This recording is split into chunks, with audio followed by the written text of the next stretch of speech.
Fala galera, meu nome é Christian Iglesias. Fala rapaziada, Lucas Fonsati aqui e a gente está com esse novo quadro aqui, Ciclos de Copa. Criamos um canal recentemente e vamos começar a postar agora um pouquinho sobre a história do futebol mundial. Solta o like.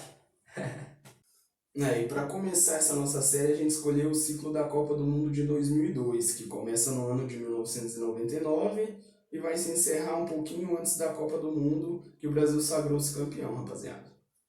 É isso aí. Bom, como todos sabem, o Brasil perdeu a final para a França, lá na França, na Copa de 98.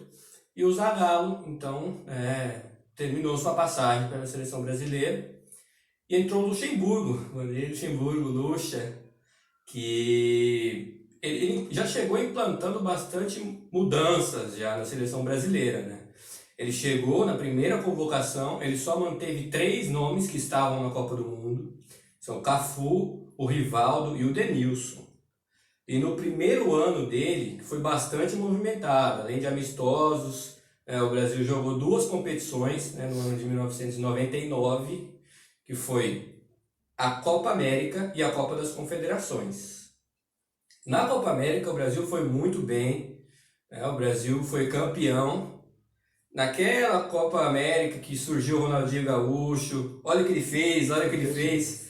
Ele fez um golaço e o Brasil acabou se sagrando campeão. Já na Copa das Confederações, o Brasil foi vice-campeão para o México. E o México sempre foi essa pedra no sapato, a gente sempre fala do México, não é uma grande seleção, mas sempre dá uma dificuldade para o Brasil. Tem história com a seleção brasileira no México, é verdade. E o primeiro grande compromisso da seleção brasileira após a Copa das Confederações foi justamente as eliminatórias para a Copa do Mundo. E a seleção brasileira começou bem nos 3 primeiros jogos disputados, fazendo 2 vitórias e um empate. Conseguiu um empate fora de casa contra a Colômbia, na Colômbia, em Bogotá, e vencer a seleção do Equador e a seleção do Peru. E o próximo passo da seleção canarinha rumo à Copa do Mundo foi as Olimpíadas, uma competição onde na primeira fase a seleção brasileira teve bastante dificuldade, conseguiu 2 vitórias e uma derrota em jogos muito duros, jogos difíceis, onde a seleção brasileira teve dificuldade para criar.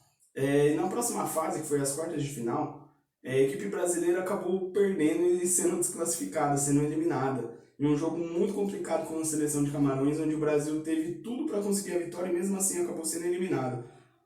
Buscou o empate durante os 90 minutos, logo no final do jogo, aos 30 do segundo tempo, já de um jogo que vinha perdendo, e acabou indo para a prorrogação e não conseguindo a vitória, mesmo tendo 2 jogadores a mais. Foi um fato muito complicado que gerou até a demissão do treinador Vanderlei Luxemburgo, que vinha de 2 títulos.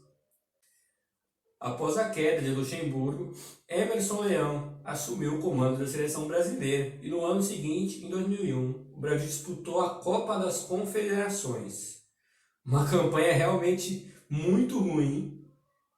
Na primeira fase, o Brasil acabou terminando em segundo, passou, classificou para a semifinal, mas terminou em segundo atrás do Japão. E na semifinal caiu para a França 1-0. E realmente essa competição foi um pesadelo para a seleção brasileira. Após a má campanha da seleção brasileira na Copa das Confederações de 2001, Leão foi demitido e Felipão entrou em seu lugar. Felipão também teve um início bastante complicado, perdeu a estreia de 1-0 para o Uruguai em Montevidéu e depois ainda teve uma Copa América. E o Brasil também foi mal, sendo eliminado para Honduras nas quartas de final.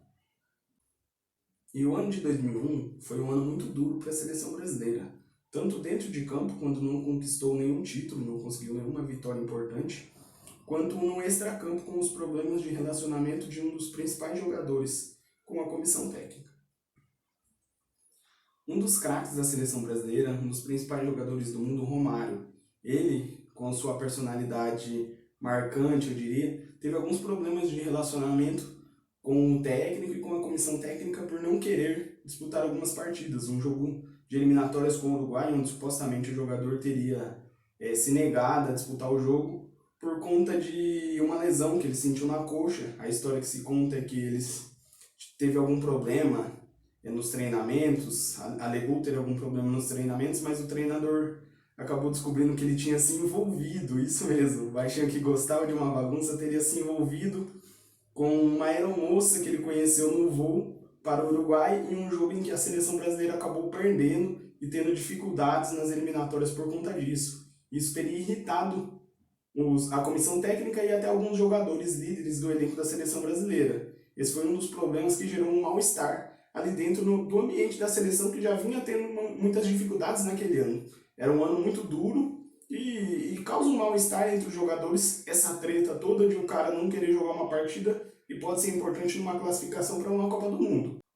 E esse problema de relacionamento do Romário com o técnico da seleção brasileira já era uma história batida, já teve outras rusgas, que começou na não disputa dele de uma Copa América, onde o Baixinho se negou a ir fazer a disputa do campeonato porque supostamente ele teria uma cirurgia marcada, cirurgia que nunca aconteceu.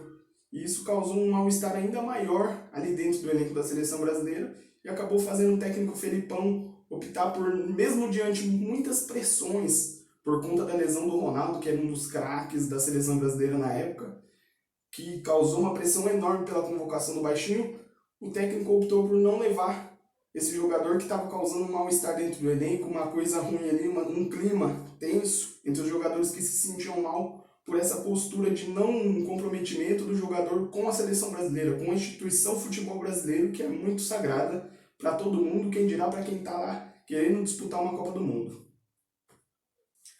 A seleção brasileira, então, continuou, né, a sua busca por estar na Copa do Mundo Coreia e Japão em 2002. E apesar de muita dificuldade, né, de um sofrimento poucas vezes visto, que a gente desta geração, da minha e do Lucas, a gente nunca viu a seleção brasileira passar tanto perrengue para ir a uma Copa do Mundo. O Brasil acabou, né, se classificando para o Mundial na última rodada das eliminatórias, ganhando da Venezuela por 3-0 em casa. E adivinha quem fez os gols? O substituto do Romário, Luizão, aquele ex-Corinthians, também passou pelo São Paulo, fez 2 gols contra a Venezuela e acabou aí classificando o Brasil, né, para a Copa do Mundo do pentacampeonato. O Brasil classificou então na 3ª posição. Se hoje acontece um negócio desse, a seleção brasileira classificar para uma Copa, essa seleção classificar em 3º lugar, o povo vai falar assim: nem vai jogar essa Copa aí, nem precisa. Mas na época, o que deu? O Brasil foi campeão.